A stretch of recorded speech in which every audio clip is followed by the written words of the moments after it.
Hello दोस्तों, आपका बहुत बहुत स्वागत है हमारे YouTube चैनल द लीगल वाणी में।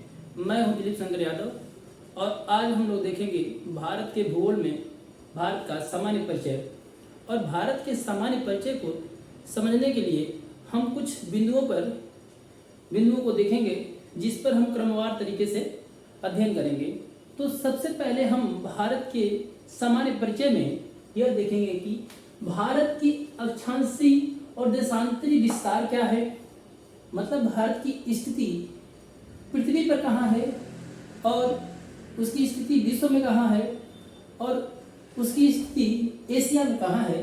तीनों चीज को समझेंगे हम भारत के अक्षांशीय और देशांतरी विस्तार के अंतर्गत। उसके अलावा हम भारत की स्थलीय और तटीय क्षेत्र को देखेंगे कि स्थलीय क्षेत्र से कौन कौन से राज्य सटे हुए हैं और कितने राज्य सटे हुए हैं।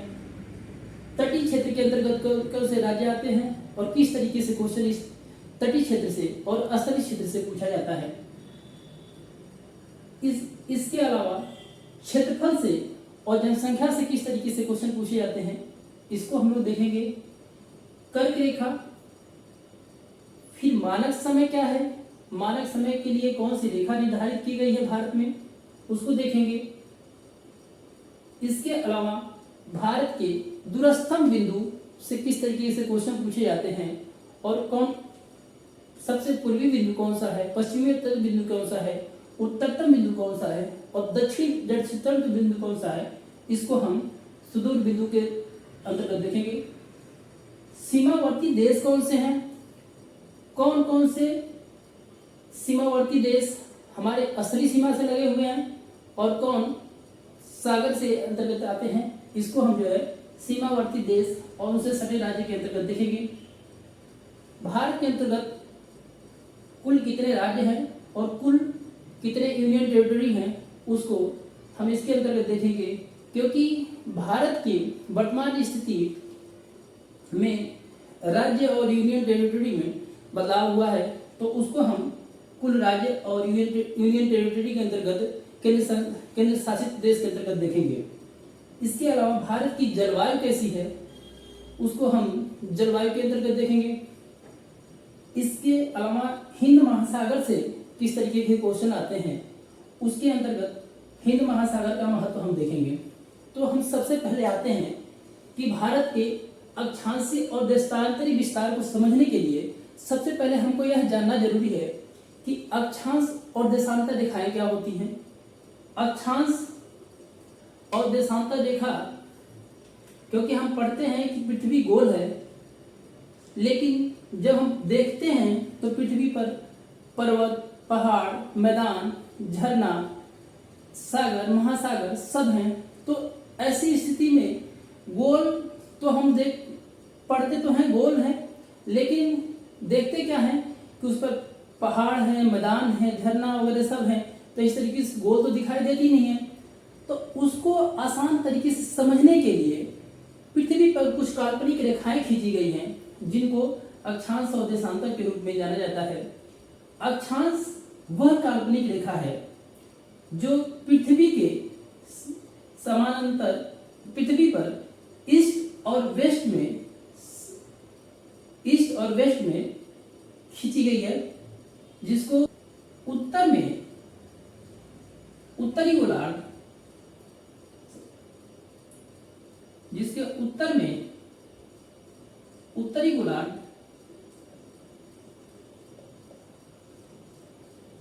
और दक्षिण में क्या है, दक्षिणी गोलार्ध है।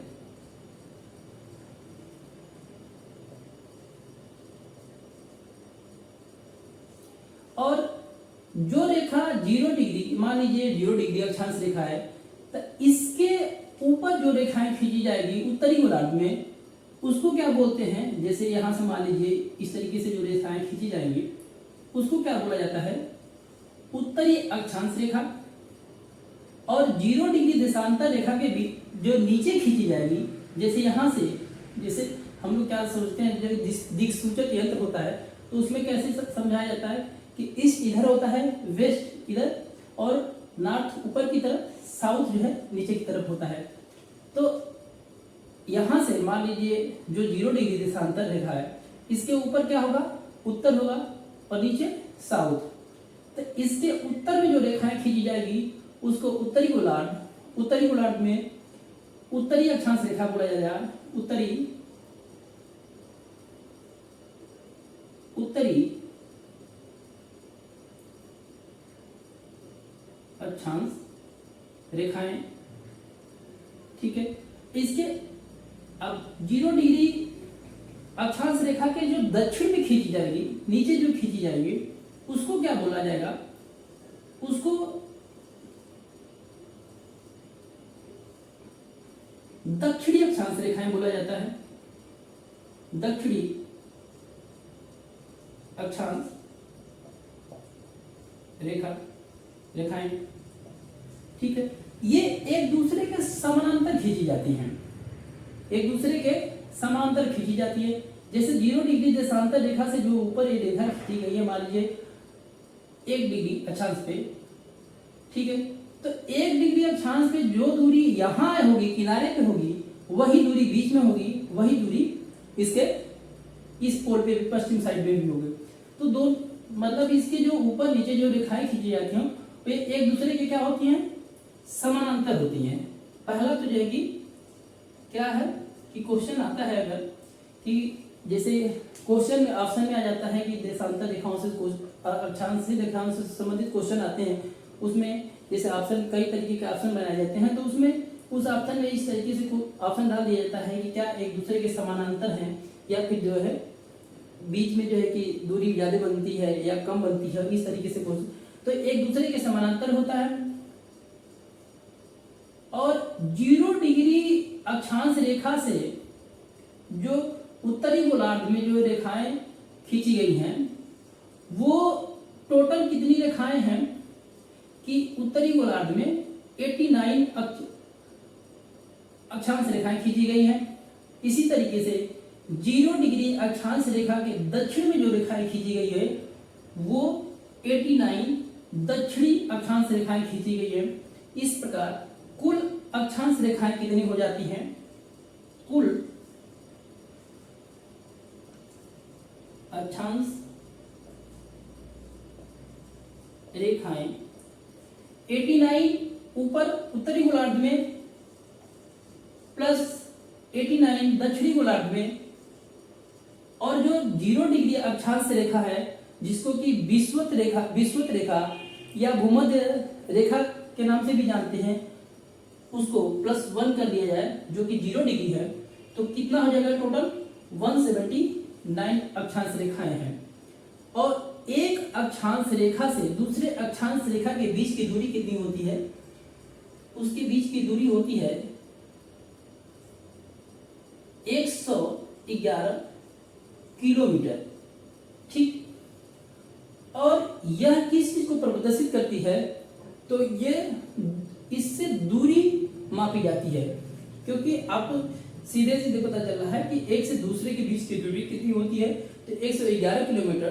तो इससे जो है पृथ्वी पर दूरी मापने का काम किया जाता है, ठीक है। अब आप लोगों को अक्षांश रेखाएं के बारे में कुछ पता चला होगा, ठीक है। अब हम देखते हैं कि देशांतरी रेखाएं क्या होती हैं। तो देशांतर रेखाओं के को समझने के लिए हम जो है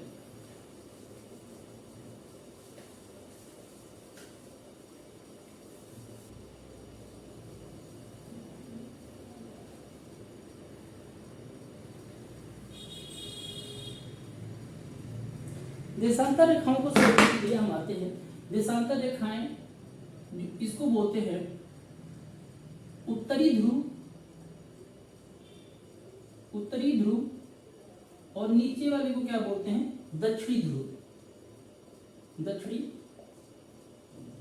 ध्रुव, इंग्लिश में नॉर्थ पोल, ठीक है, और इसको साउथ पोल बोला जाता है। उत्तरी ध्रुव और दक्षिणी ध्रुव को मिलाने वाली जो रेखा होती है उसको क्या बोलते हैं, देशांतर रेखा। और 0 डिग्री देशांतर रेखा, इसको मान लीजिए 0 डिग्री को इस तरीके से लिखते हैं, 0 डिग्री देशांतर रेखा। और 0 डिग्री देशांतर रेखा के पूर्व में खींची गई रेखाएं और पश्चिम में खींची गई रेखाओं को, पूर्व और पश्चिम में खींची गई देशांतर रेखाएं इस तरीके से एक दूसरे को,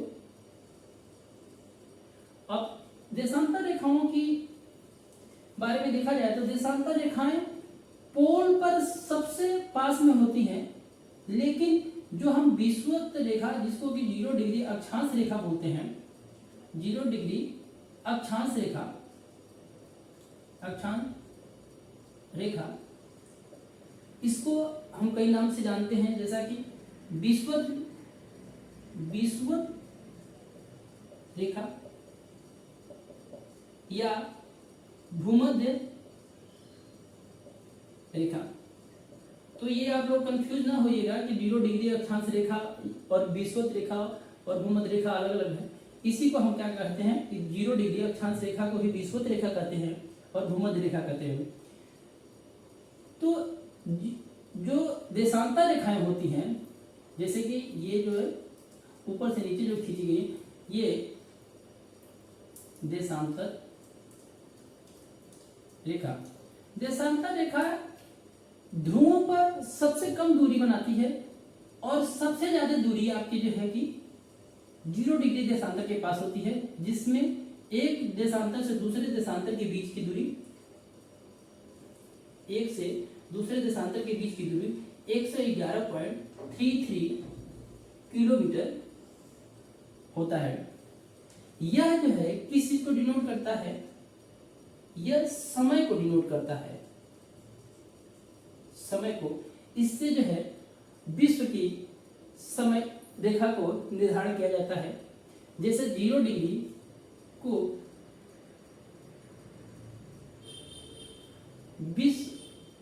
ग्रीनविच मीन टाइम कहा जाता है या मरुत्तर समय कहा जाता है, या मरुत्तर समय रेखा या ग्रीनविच मीन टाइम। ठीक, तो यहां जो है इसके द्वारा हम क्या करते हैं कि समय रेखा, समय को हम विश्व में किस देश में क्या समय चल रहा है और भारत का समय रेखा किस हिसाब से चल रहा है, उसका निर्धारण इन्हीं रेखाओं के देशांतर रेखाओं से निर्धारित होता है। तो आप लोगों को अब समझ में आ गया होगा कि जो है भूमध्य रेखा और जो है देशांतर रेखाएं क्या होती हैं।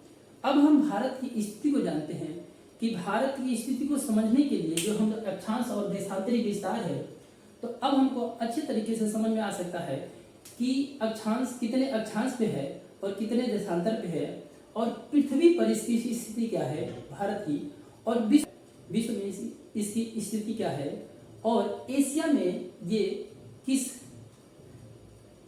तरफ स्थित है, इसको हम अब समझते हैं। तो भारत की स्थिति को समझने के लिए आते हैं अब हम स्थिति को,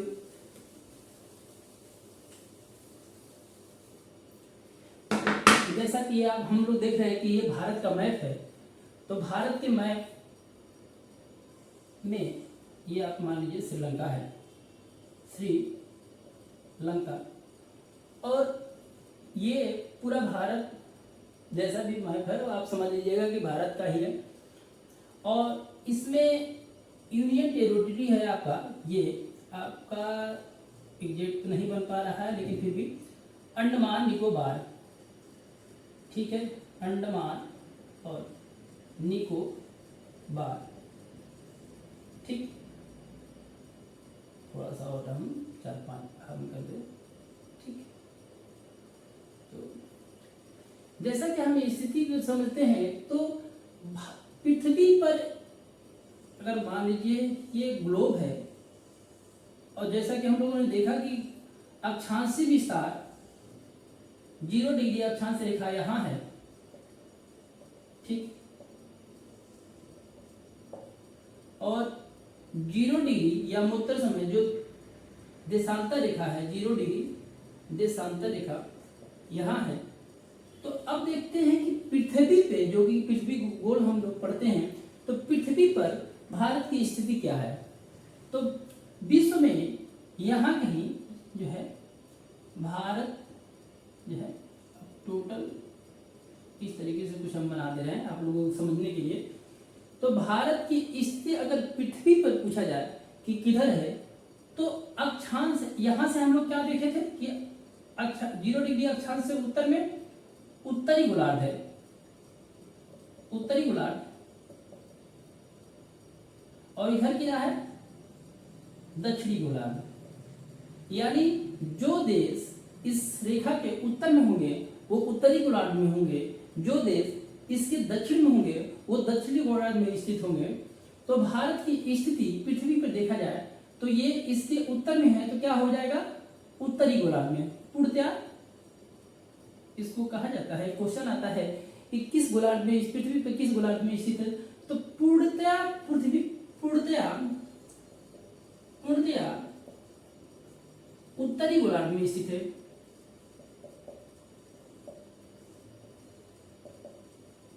उत्तरी गोलार्ध में स्थित है। लेकिन एक क्वेश्चन आता है कि विश्व में इसकी स्थिति क्या है। तो विश्व में कोई जरूरी तो नहीं कि यहाँ इसके अलावा कोई देश नहीं, इसके ऊपर आपका चाइना है, इसके ऊपर रसिया है, मंगोलिया वगैरह इधर है, इधर जो है कि आपका यूएस वगैरह है, यूएस है, कनाडा है, मैक्सिको वगैरह है। तो अब इसका समय, इसका निर्धारण हम किस हिसाब से करेंगे। ये 0 डिग्री इस तरीके से लिखते हैं, 0 डिग्री देशांतर रेखा है, ठीक। तो पृथ्वी विश्व में इसकी स्थिति क्या है कि उत्तरी गोलार्ध, और यहां से जो है कि 0 डिग्री देशांतर से किधर है, इधर क्या है ईस्ट है, इधर वेस्ट है, ये नॉर्थ है, ये साउथ है। तो यहां से 0 डिग्री के इधर किधर है ईस्ट में है। तो उत्तर और पूर्व में है आपका विश्व में स्थिति। और अगर एशिया में देखा जाए तो एशिया में कौन कौन से देश आते हैं, बहुत सारे देश हैं, रसिया है, चाइना है, मंगोलिया है, कनाडा, अफगानिस्तान वगैरह है। तो उसके जो है कि ये रसिया है, यहाँ से लेकर के इस तरीके से जापान वगैरह, उसके नीचे क्या होगा साउथ होगा। तो ये एशिया में इसकी स्थिति क्या है कि साउथ में स्थित है। तो अब हम देखते हैं कि भारत की स्थिति कहां से कहां तक स्थित है, कितने अक्षांशीय देशा, कितने अक्षांश से कितने अक्षांश के बीच में, और कितने देशांतर से कितने देशांतर के बीच में स्थित है। तो क्वेश्चन आता है कि भारत का मुख्य भूमि का विस्तार क्या है।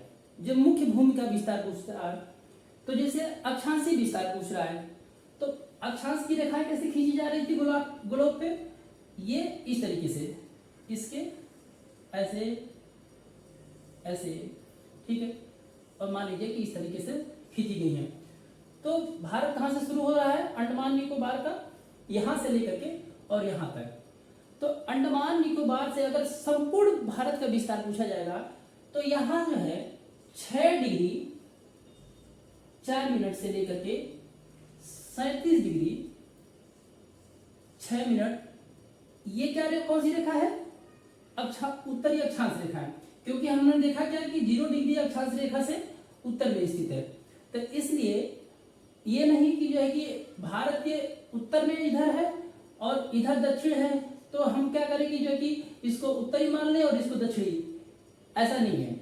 0 डिग्री से हम मान लीजिए हम ग्लोब में अगर इसको चिन्हित करते हैं तो मान लीजिए ये 0 डिग्री कहीं नीचे है, ठीक है, 0 डिग्री अक्षांश रेखा है, ठीक।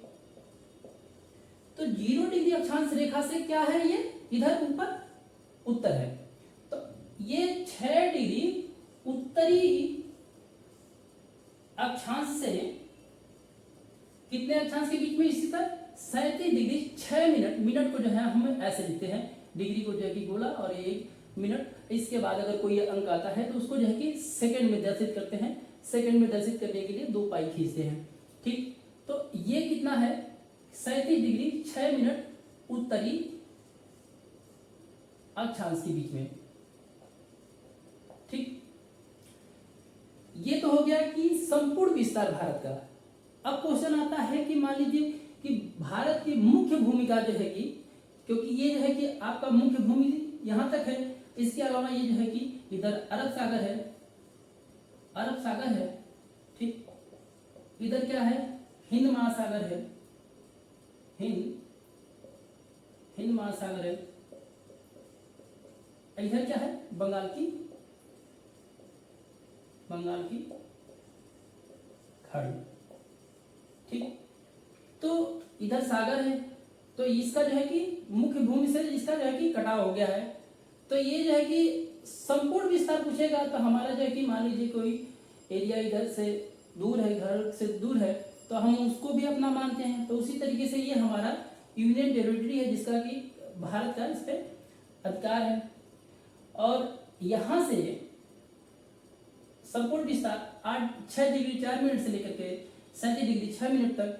लेकिन मुख्य भूमि से पूछेगा तो मुख्य भूमि से यहाँ जो है 8 डिग्री 4 मिनट से लेके 37 डिग्री 6 मिनट आप लोग क्वेश्चन में मारिएगा।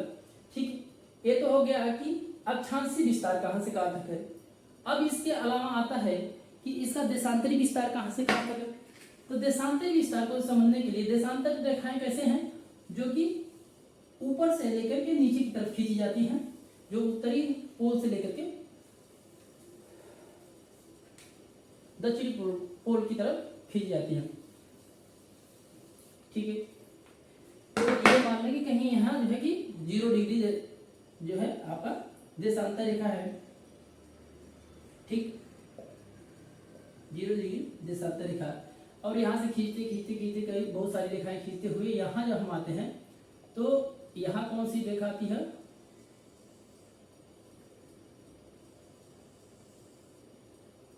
यहाँ जो आती है 68 डिग्री 7 मिनट, डिग्री को 0 से करते हैं और जो है इसको 68 डिग्री पूर्वी देशांतर, क्योंकि इस 0 डिग्री देशांतर रेखा के जो भी पूरब में होगा वो क्या होगा पूर्वी देशांतर होगा।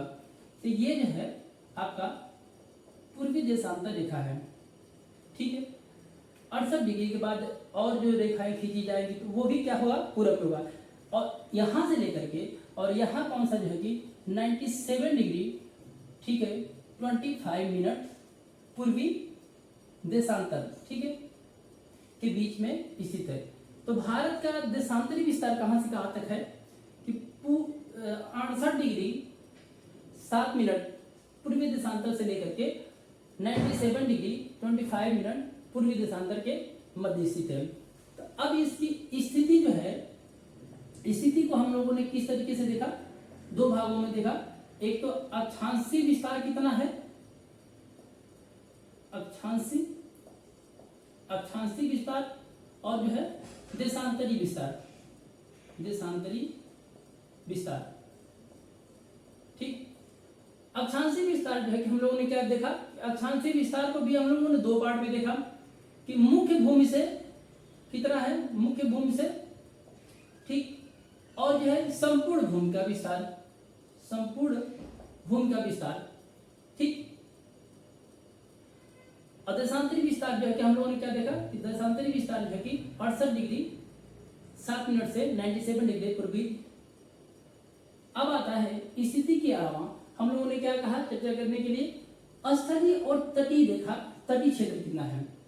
तो स्थलीय क्षेत्र इधर हम लोगों ने क्या देखा कि इधर अरब सागर है,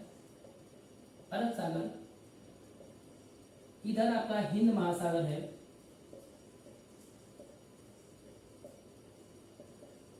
इधर आपका बंगाल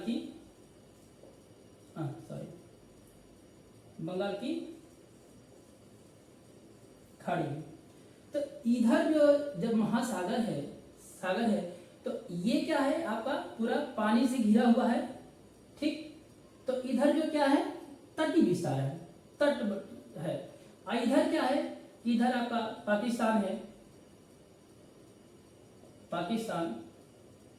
ठीक है, यहाँ कहीं अफगानिस्तान है, अफगानिस्तान, इधर आपका चीन है, ये आपका नेपाल है, इधर भूटान है, ठीक है, म्यांमार और इधर बांग्लादेश, ठीक।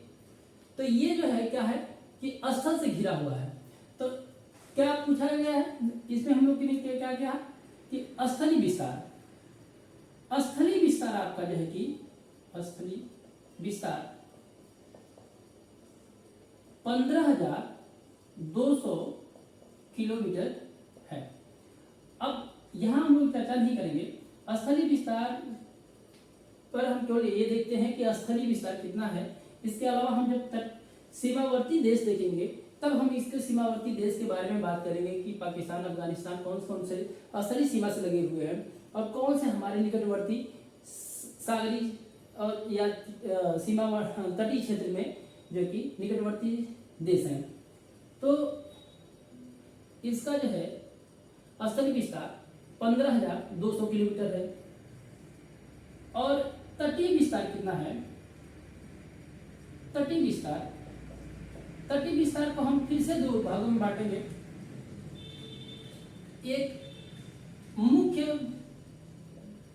भूमि का तटीय विस्तार, मुख्य भूमि का तटीय विस्तार और द्वीपों सहित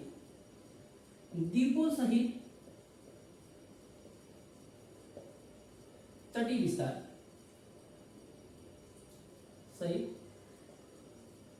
विस्तार द्वीपों सहित, क्योंकि मुख्य भूमि का तटीय विस्तार जो है यहां से अरब सागर से लेते हुए मान लीजिए ये सब सागर वगैरह है, तो गुजरात, महाराष्ट्र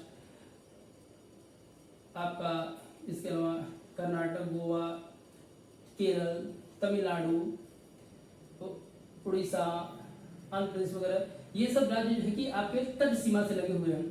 तो इन सब राज्यों की जो सीमा रेखा है वो मुख्य भूमि की सीमा रेखा अगर देखा जाए तो 6100 किलोमीटर है। लेकिन अब क्या है कि द्वीपों सहित तटीय विस्तार देखा जाएगा तो द्वीपों सहित में जो है कि हमारा भाग क्या है कि अंडमान निकोबार है, इधर क्या है अरब सागर में आपका लक्षद्वीप है, लक्षद्वीप ये जो है यहाँ है। तो इसका जो है कि पूरा जो है कि आपका तट और इसके तट को अगर चारों तरफ से मिला दिया जाए तो कितना हो जाएगा कि 7516.16 किलोमीटर है। तो इस तरीके से स्थलीय विस्तार कितना हो गया 15,200 किलोमीटर और तटीय विस्तार, अगर तटीय विस्तार में मुख्य भूमि का तटीय विस्तार पूछता है तो केवल आप यहां से यहां तक लगाएंगे कि और कितने तट लगते हैं। जैसे क्वेश्चन आता है कि कितने तट जो है आपके, अब इसके अलावा 2 क्वेश्चन और है कि स्थलीय सीमा से कितने राज्य लगते हैं। तो पहले जब जम्मू कश्मीर का विभाजन नहीं हुआ था तो यह भी एक राज्य हुआ करता था जो कि यूनियन टेरिटरी से पहले कुल मिलाकर के 17 राज्य की सीमा स्थलीय सीमा से साझा करते थे। लेकिन अब 17 में से एक निकल गया जो है कि जम्मू कश्मीर, क्योंकि बचे कितने 16। और जम्मू कश्मीर को क्या किया गया कि 2 भागों में बांट दिया गया यूनियन टेरिटरी के रूप में। तो प्लस क्या हो गया जम्मू कश्मीर और लद्दाख 2 यूनियन टेरिटरी हो गए। तो कुल कितने जो है कि 16 राज्य और 2 यूनियन टेरिटरी जो है स्थलीय सीमा को टच करते हैं। अब जो है कि तटीय सीमा को कौन कौन से कितने राज्य टच करते हैं, कभी नंबर पूछ देता है कि कितने राज्य टच कर रहे हैं और कभी कभी उनका क्रम पूछ देता है कि कौन से राज्य किस क्रम में टच कर रहे हैं। तो कुल जो है 9 राज्य स्थलीय तटीय सीमा से लगे हुए हैं, जिसमें सबसे ज्यादा तट रेखा जो है कि गुजरात की है, ठीक, और सबसे छोटी जो है तट रेखा गोवा की है। अब हम आते हैं क्षेत्रफल और जनसंख्या पर। क्षेत्रफल और जनसंख्या की दृष्टि से भारत का विश्व में कौन सा स्थान है और कितना क्षेत्रफल है इसका, और विश्व का कितना प्रतिशत क्षेत्रफल है, इसमें हम तो कर देंगे। भारत का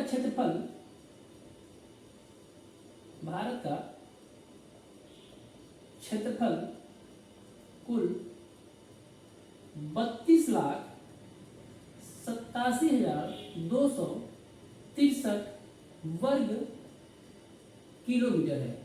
ठीक है, यह जो है विश्व का कितना परसेंट है, विश्व का 2.4% जो है हमारा क्षेत्रफल है, जो एरिया है वो हम केवल विश्व के 2.4% पे हैं। अब क्वेश्चन आता है कि 2.4% है तो भारत जो है विश्व में कौन सा स्थान रखता है, देश में जो है कि सबसे बड़ा देश कौन सा है और उसके बाद कौन सा है। तो विश्व में क्षेत्रफल के हिसाब से भारत 7वें स्थान पे है, 7वां स्थान है। इसके अलावा 7 अन्य देश कौन कौन से हैं, तो रूस है,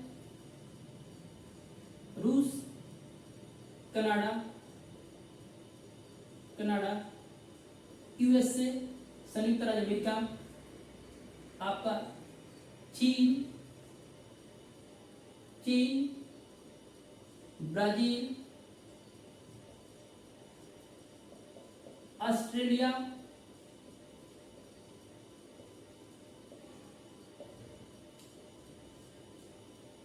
one two three four five six, इसके बाद 7वां पे आता है भारत। कभी कभी इसका क्रम भी पूछ देता है कि भारत कौन से क्रम पे है, उसके अलावा इससे जो बड़े देश हैं वो कौन कौन से हैं, उनका सीरियल क्रम किस हिसाब से। तो सबसे बड़ा आपका रूस है, उसके बाद कनाडा है, उसके बाद यूएसए है, संयुक्त राज्य अमेरिका है, उसके बाद चीन है, ब्राजील, फिर ऑस्ट्रेलिया, फिर भारत 7वें नंबर पे है। तो इस तरीके से क्वेश्चन क्या बनता है, कभी कभी जो है कि इसको ऑप्शन के रूप में रख देता है और इसमें कोई ऑप्शन गलत दे देता है, फिर लोग अगर चीजें याद नहीं रहती हैं तो क्वेश्चन गलत हो जाता है। तो ये हो गया क्षेत्रफल के हिसाब से। अब हम देखते हैं कि जनसंख्या के हिसाब से क्या है। तो जनसंख्या के हिसाब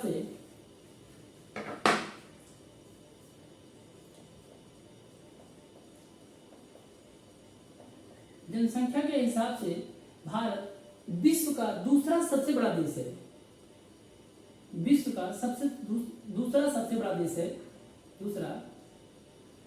देश है जहां सबसे ज्यादा जनसंख्या निवास करती है विश्व की। और यह कितने परसेंट है, कुल 17.5% जनसंख्या जो है आपके भारत में निवास करती है पूरे विश्व की। तो सबसे प्रथम कौन सा है, तो सबसे प्रथम जो है आपका चीन है पहले नंबर पे, जो कि सबसे ज्यादा जनसंख्या वाला देश है। लेकिन 2023 में अनुमानित है कि भारत चीन को भी पीछे छोड़ देगा और यह विश्व की सबसे बड़ी जनसंख्या वाला देश बन जाएगा। तो ठीक है, तो जनसंख्या से संबंधित 2 क्वेश्चन हो गए कि विश्व में सबसे ज्यादा जनसंख्या किसकी है, तो चीन की है। उसके बाद दूसरा नंबर आपका इंडिया का है। उसके अलावा कितनी परसेंट जनसंख्या जो है यहाँ निवास करती है, तो 17.5% जनसंख्या निवास करती है। अब आते हैं हम जो कि कर्क रेखा से संबंधित क्वेश्चन। हम क्रमवार तरीके से चल रहे हैं, इन सब चीजों को डिस्कशन करते हुए अक्षांशीय विस्तार देखा गया, असली सीमा देख लिया गया, क्षेत्रफल और जनसंख्या देखे। अब हम आते हैं कर्क रेखा पे। कर्क रेखा 23.5 डिग्री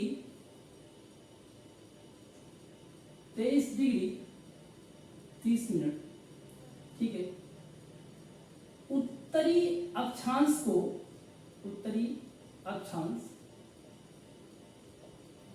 हम क्या बोलते हैं, कर्क रेखा बोलते हैं, ठीक। और कर्क रेखा कहां से गुजरती है, यहां से मान लीजिए कि ये हम कर्क रेखा है, ठीक है। कर्क रेखा, ये आपकी कर्क रेखा यहां से गुजरते हुए ऐसे मान लीजिए कि थोड़ा, ठीक है। तो ये इससे किस तरीके से क्वेश्चन पूछा जाता है, क्वेश्चन ये पूछा जाता है कि कभी कभी इसको उत्तरी अक्षांश न दे करके इसको दक्षिणी अक्षांश दे दिया जाता है। जब चीजें रटी हुई रहती हैं तो हम क्या सोचते हैं कि ये जो है कि उत्तरी अक्षांश में है कि दक्षिणी अक्षांश में, लेकिन जब हमारा फंडामेंटल क्लियर रहता है कि 0 डिग्री देशांतर 0 डिग्री अक्षांश रेखा से ऊपर क्या है, उत्तरी अक्षांश है। तो भारत की स्थिति हमने देखा क्या कि 6 डिग्री 4 मिनट से लेकर के 37 डिग्री 6 मिनट उत्तरी अक्षांश में है। तो इसके ऊपर जो भी रेखाएं अक्षांशीय विस्तार में होगी वो क्या होगी, उत्तरी अक्षांश में होगी। तो 23.5 डिग्री उत्तरी अक्षांश को हम क्या बोलते हैं, कर्क रेखा। तो क्वेश्चन आता है कि कितने डिग्री अक्षांश रेखा को कर्क रेखा बोलते हैं, तो 23.5 डिग्री उत्तरी अक्षांश रेखा को हम कर्क रेखा बोलते हैं। और कर्क रेखा कितने राज्यों से होकर गुजरती है, कितने राज्यों से होकर गुजरती है, तो कुल 8 राज्य से होकर गुजरती है। ठीक, 8 राज्य कौन कौन से हैं, तो हम देखते हैं कि अब इसमें पूरी तरीके से जो है कि हम राज्य की चर्चा तो नहीं कर रहे हैं, लेकिन हम वैसे बता दे रहे हैं कि जो है कि कौन कौन से 8 राज्य हैं। तो पहला राज्य है आपका यहाँ गुजरात है, गुजरात है। दूसरा राजस्थान है, राजस्थान है। फिर आपका मध्य प्रदेश है, मध्य प्रदेश। चौथा छत्तीसगढ़, छत्तीसगढ़। इसके बाद 5वां है उड़ीसा, उड़ीसा।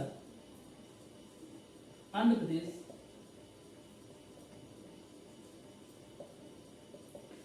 इसके अलावा 2 और राज्य हैं जो नॉर्थ ईस्ट के हैं। 7वां त्रिपुरा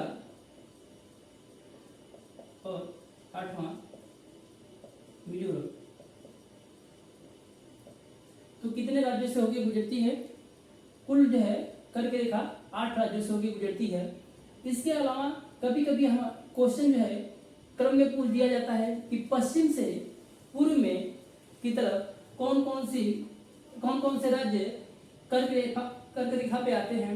उसके अलावा कि कौन से राज्य की राजधानी जो है कर्क रेखा के सबसे समीप है, उसको भी सीरियल क्रम में बैठाने के लिए पूछ दिया जाता है। तो उसको हम जो है कि बाद में उस पर चर्चा करेंगे। अब हम आते हैं भारत का मानक समय रेखा। भारत की मानक समय रेखा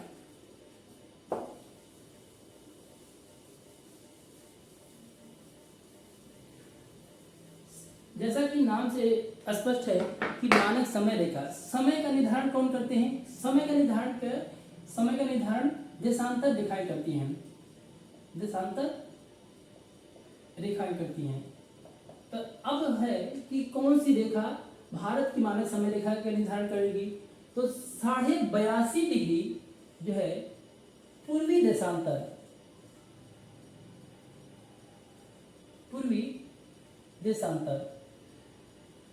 ठीक है, 82.5 डिग्री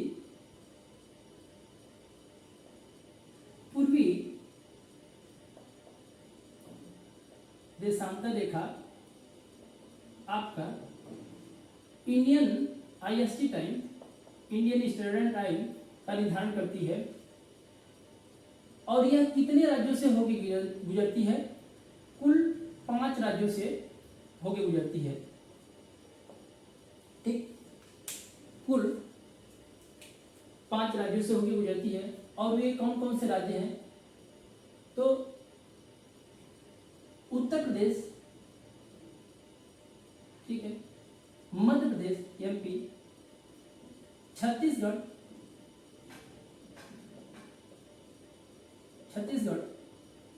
उड़ीसा, जिसको पहले उड़ीसा के नाम से भी जानते थे, उड़ीसा, आंध्र प्रदेश। इन 5 राज्यों से होकर गुजरती है। तो इस पे क्वेश्चन पूछा जाता है कि कौन सी रेखा जो कि इसको पूर्वी देशांतर के अलावा अन्य नाम से भी कर देते हैं, जिससे क्वेश्चन गलत हो जाता है। तो ये कितनी डिग्री पे स्थित है, 82.5 डिग्री पूर्वी देशांतर रेखा है। और 82.5 डिग्री देशांतर रेखा ही इंडियन स्टैंडर्ड टाइम है। ठीक, यह कितने राज्यों से होकर गुजरती है? तो ये जो है 5 राज्यों से होकर गुजरती है। ठीक है, उत्तर प्रदेश, यूपी, मध्य प्रदेश, एमपी, छत्तीसगढ़, उड़ीसा, आंध्र प्रदेश। ठीक है, इसका कभी कभी क्रम बदल दिया जाता है, जिससे कि कोई राज्य अन्य डाल दिया जाता है कि किससे नहीं होकर गुजरती है। तो उसमें जो है कि अगर आप लोगों को 5 राज्य याद हैं तो आप अच्छे तरीके से उस क्वेश्चन को हल कर सकते हैं। अब इसके अलावा एक और देशांतर रेखाओं से क्वेश्चन आता है कि भारत का सबसे पश्चिमतम बिंदु जो है आपका 68.7 पूर्वी देशांतर से लेकर 97 डिग्री पूर्वी देशांतर 97 डिग्री 25 मिनट पूर्वी देशांतर के बीच में कितने समय का अंतराल है? तो इसके और इसके बीच में जो है आपका 2 घंटे का समय अंतराल है। तो कितने क्वेश्चन हो गए कि कितने डिग्री पे है, कितने डिग्री को जो है कि भारत का इंडियन स्टैंडर्ड टाइम माना जाता है, कितने राज्यों से होकर गुजरती है, और भारत के पश्चिमोत्तर बिंदु से और पूर्वोत्तर बिंदु के बीच में कितने समय का अंतराल है? तो 2 घंटे का है। क्योंकि एक देशांतर रेखा से दूसरे देशांतर रेखा के बीच की जो समय है उसको वो 4 मिनट है, 4 मिनट है। और भारत ग्लोब पर टोटल जो है 180 डिग्री इधर पूर्वी देशांतर रेखाएं हैं और 180 डिग्री इधर टोटल पूर्वी देशांतर रेखाएं हैं। तो टोटल कितनी पूर्वी देशांतर रेखाएं हो गई? 360। और इस तरीके से 360 गुणे 4 करेंगे तो आपका 1440 मिनट हो गया। अब इस पे हम जो है कि 60 से भाग दे देंगे तो आपका आ जाएगा इसका कितने मिनट से हिसाब से, तो 15 देशांतर, हाँ 15 गुणे 4, 15 देशांतर रेखाओं के बीच की दूरी की समय कितना होता है? 1 घंटा। तो इससे जो है इस समय का निर्धारण किया जाता है। ठीक, अब हम आते हैं कि दूरस्थम बिंदु पे हमने क्या देखा कि माने समय रेखा देख लिया। अब उसके बाद जो है कि नेक्स्ट पॉइंट है दूरस्थम बिंदु। दूरस्थम बिंदु से कई तरीके के क्वेश्चन पूछे जाते हैं कि देखते हैं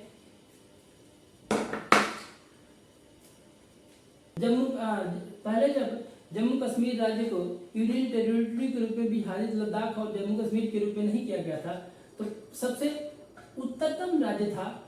लेकिन अब यूनियन टेरिटरी हो जाने से अब उत्तरतम राज्य सबसे जो है कौन सा हो गया है? हिमाचल प्रदेश। तो दूरस्थम, अब हम एक बार देख लेते हैं कि सबसे पूर्वी राज्य कौन सा है, पश्चिमी राज्य कौन सा है और साउथ। तो अगर राज्य पूछे, अब इसको हम देखते हैं कि अगर राज्य पूछेगा तो राज्य क्या है? सबसे हिमाचल प्रदेश सबसे उत्तरी राज्य है। ठीक है, हिमाचल प्रदेश जो है राज्य में, लेकिन यही यूनियन टेरिटरी पूछा जाए, केंद्र शासित प्रदेश पूछा जाएगा कि सबसे राज्य और केंद्र शासित प्रदेश में सबसे उत्तरतम राज्य कौन सा है, तो आपका आ जाएगा लद्दाख। लद्दाख क्या है? यूनियन टेरिटरी है।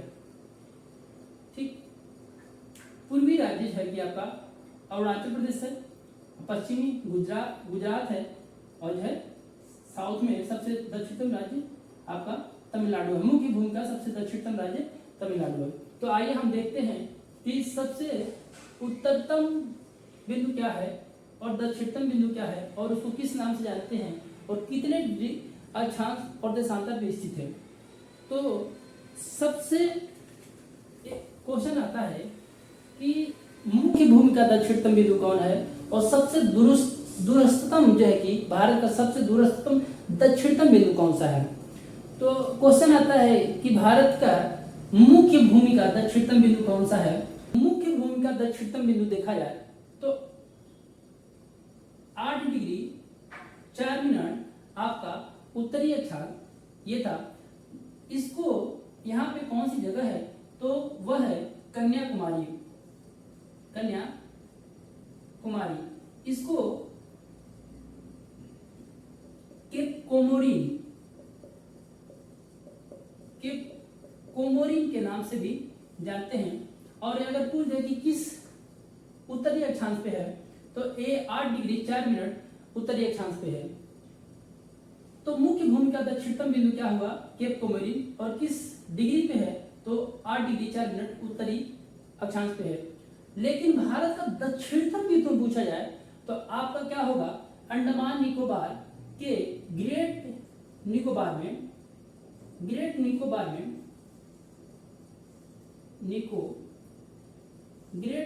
में आपका 6 डिग्री 4 मिनट पर इंदिरा पॉइंट है। इंदिरा पॉइंट इसको जो है पिग्मेलियन पॉइंट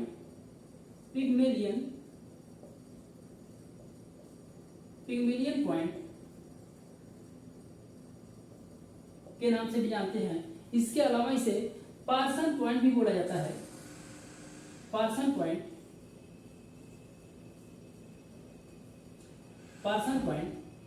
या इसके अलावा एक अन्य नाम से भी जाना जाता है जिसके लाहिसिंग पॉइंट, जो कि यूपीएससी के क्वेश्चन में पूछा जाता है। लाहिचिंग पॉइंट। तो भारत के दक्षिणतम बिंदु को अगर सबसे दक्षिणतम बिंदु पूछा जाएगा तो कितने डिग्री पे है तो आपका 6 डिग्री 4 मिनट उत्तरी अक्षांश पर है। और उसको किस नाम से जानते हैं तो इंदिरा पॉइंट के नाम से जानते हैं।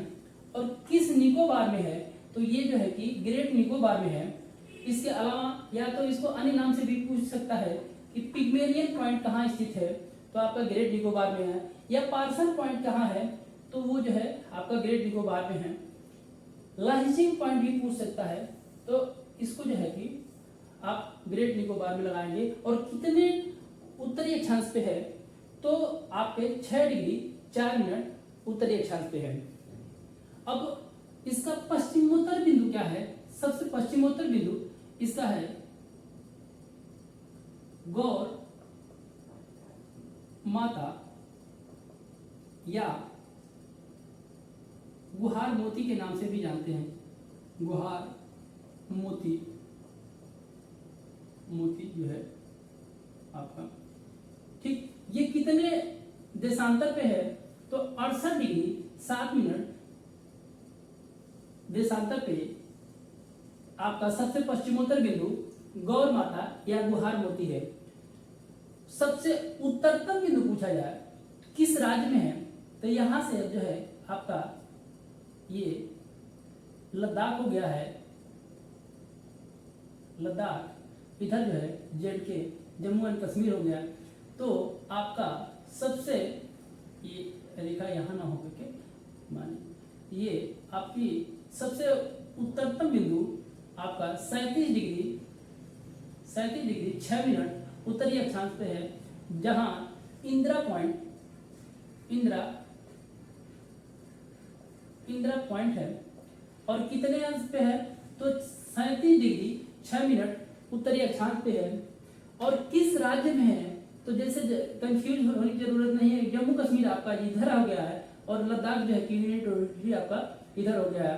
तो ये जो है इंदिरा पॉइंट आपका लद्दाख में आता है।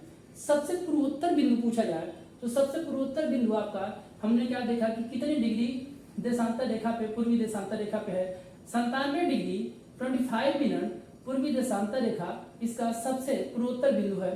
और यह अरुणाचल प्रदेश में है। अरुणाचल प्रदेश में इस बिंदु पर कौन सी जगह है तो उसका नाम है किबिथु, किबिथु। तो सबसे पूर्वोत्तर बिंदु आपका है किबिथु, जो कि अरुणाचल प्रदेश में स्थित है। इसके अलावा मान लीजिए अगर क्वेश्चन पूछा जाता है कि प्रायद्वीपीय क्षेत्र का, जैसे प्रायद्वीपीय एरिया ये क्या है, इधर है, ये प्रायद्वीपीय क्षेत्र है। अगर प्रायद्वीपीय क्षेत्र का सबसे दक्षिणतम बिंदु पूछ दिया जाए तो वो क्या होगा आपका कन्याकुमारी, या फिर डिग्री में पूछा जाएगा तो 8 डिग्री 4 मिनट उत्तरी अक्षांश है, या केप कोमोरिन के नाम से जानते हैं। ठीक है, अब हम लोग यहाँ तक पार्ट 1 में देखेंगे और नेक्स्ट वीडियो पार्ट 2 में हम लोग सीमावर्ती देश और उससे सटे राज्य, उसके अलावा कुल राज्य और संघ शासित देश, उसकी जलवायु, भारत की जलवायु किस प्रकृति की है, हिंद महासागर का महत्व क्या है, इसको हम जो है नेक्स्ट वीडियो में पार्ट 2 में देखेंगे, क्योंकि यह वीडियो बहुत ज़्यादा लंबी हो जाएगी।